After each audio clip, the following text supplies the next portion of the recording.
Selamat pagi. Pagi, Pak. Salam sejahtera untuk kita semua di pagi hari ini.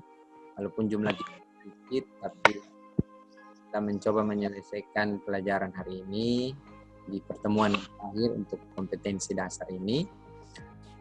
Itu sebelum kita mulai, silakan satu orang berdoa. Ya, Pak. Baik teman-teman, sebelum kita memulai pelajaran kita, mari kita berdoa. Ya Tuhan, terima kasih atas pimpinan penyertaan-Mu. Engkau telah menyertai kami dari malam hari hingga pagi hari ini. Engkau bangunkan kami dengan tidak kurang satu apapun. Bapa, sebentar lagi kami akan memulai dengan pelajaran kami. Tuhan memberkati kami, agar dari awal pertengahan hingga kami akhirnya boleh berakhir dengan baik. Ini doa kami di dalam nama Tuhan Yesus. Amin. Terima kasih banyak, Angel. Ya, jadi materi kita hari ini kita melanjutkan dari minggu yang sebelumnya. Sudah 2 kali pertemuan, 2 kali Zoom juga. Yaitu yang pertama tentang jurnal umum, pengertian, fungsi, dan lain-lain. Yang kedua tentang identifikasi transaksi pada jurnal umum. Ya, itu hari ini kita akan di materi pencatatan transaksi ke dalam jurnal umum sesuai dengan jenis transaksi. Kompetensi dasarnya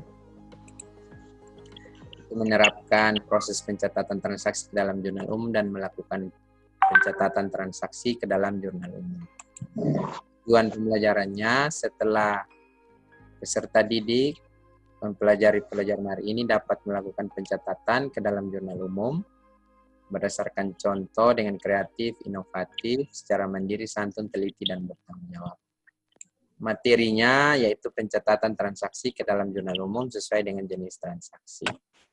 Jadi untuk membuat jurnal umum, kita ingat kembali materi pada pertemuan sebelumnya itu tentang kaidah atau aturan, pendebetan, dan pengkreditan. Nah, di dalam aturannya itu terdapat beberapa akun, yaitu ada akun aktiva, kewajiban, ekuitas, pendapatan, beban, prive, sesuai dengan kaidah bertambah, berkurang, dan saldo normalnya. Untuk itu, sebelum kita melanjutkan ke pekerjaan di LKPD, kita belajar dulu contoh mencatatnya. Contoh transaksinya yang dilakukan oleh Yoyo Taylor pada bulan Desember tahun 2019. Yang pertama, dia menyetorkan, Tuan Yoyo menyetor uang pribadi ke dalam perusahaan sebagai modal awal usaha jahit sebesar 4 juta. Yang dicatat adalah kasnya di debit, modalnya di kredit. Kenapa kasnya di debit? Karena dia menyetorkan uang, maka kasnya bertambah. Kas bertambah. Ya. Kemudian yang kedua, disewa sebuah ruko untuk usaha jahit dengan membayar Rp1.200.000 untuk 6 bulan.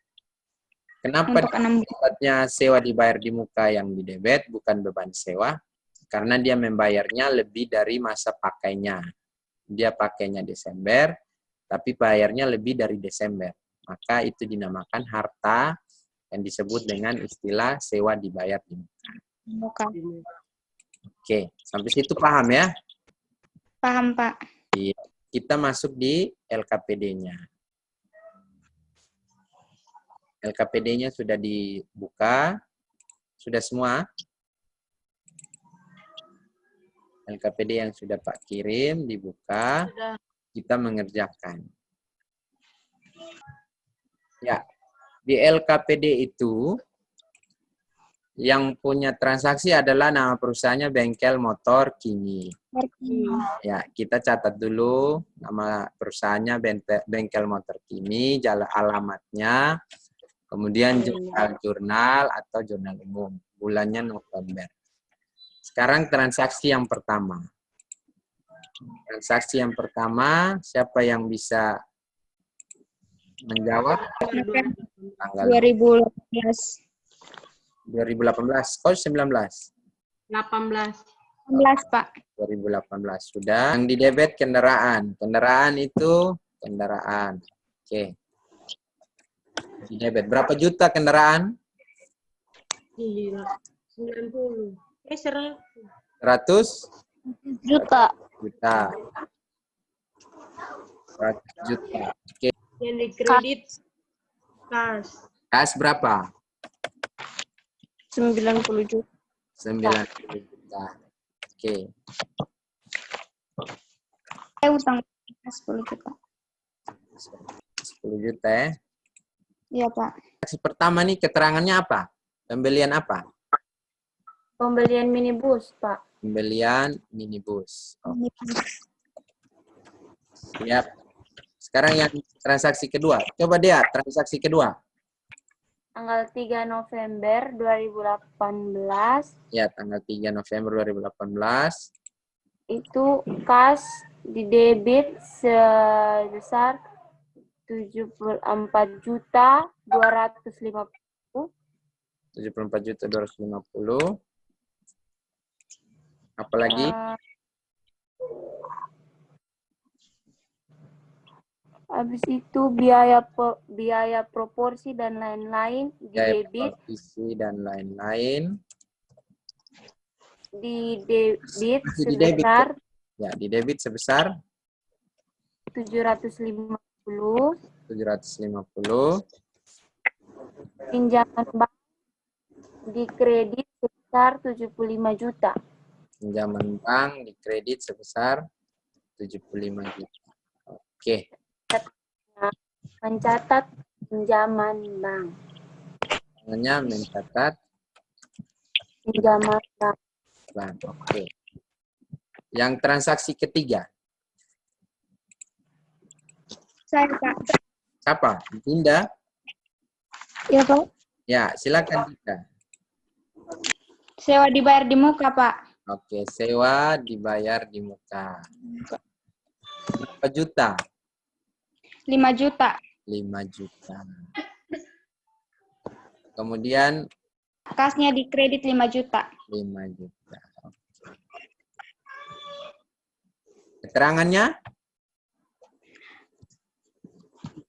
Mencatat pembayaran sewa gedung.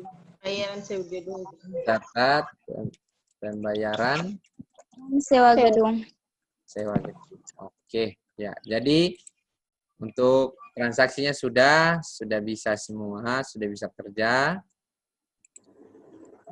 Maka LKPD yang tadi sudah dikerjakan, silakan dilanjutkan. Kemudian evaluasinya juga akan Pak kirim dan dikerjakan sampai selesai, kemudian jawabannya dikirim kembali. Nah, untuk itu sebelum kita menutup pelajaran ini, kesimpulannya ada yang bisa memberikan kita kesimpulan hari ini? 1 orang saja. Silakan. Jadi kesimpulannya, kaidah atau aturan dalam pendebitan dan pengkreditan yaitu aktiva atau aset bertambah di debit, berkurang di kredit, dan saldonya debit. Prive atau drawing bertambah di debit, berkurang di kredit, dan saldonya debit. Iya. Jadi kesimpulannya, sebelum menjurnal harus memperhatikan kaidah-kaidah dalam penjurnalan, yaitu tentang jenis-jenis akunnya. Kemudian kesimpulan yang satu yang Pak tambahkan adalah setiap menjurnal, akun yang dikredit dicatat 5 spasi masuk ke dalam pada kolom keterangan di jurnal umum. Untuk itu, sebelum kita akhiri, kita doa dulu supaya semua pembelajaran yang kita pelajari hari ini bisa bermakna bagi kita. Silakan yang berdoa. Teman-teman, sebelum kita mengakhiri pelajaran pada hari ini, marilah kita menghadap Tuhan dalam doa, dan izinkanlah saya memimpin doa ini menurut ajaran dan keyakinan saya ke Kristen Protestan. Mari kita berdoa. Tuhan Allah Bapa kami di surga, Bapa kami sembah oleh anak Yesus Kristus. Terima kasih banyak ya Bapa atas penyertaan-Mu kepada kami, sehingga pembelajaran kami pada pagi hari ini dapat berjalan dari awal ke tengah akhirnya dengan baik. Terima kasih banyak Tuhan Yesus. Ampunilah dosa dan kesalahan kami. Hanya dalam nama Tuhan Yesus kami datang dan berdoa kepada Bapa di surga. Amin. Ya.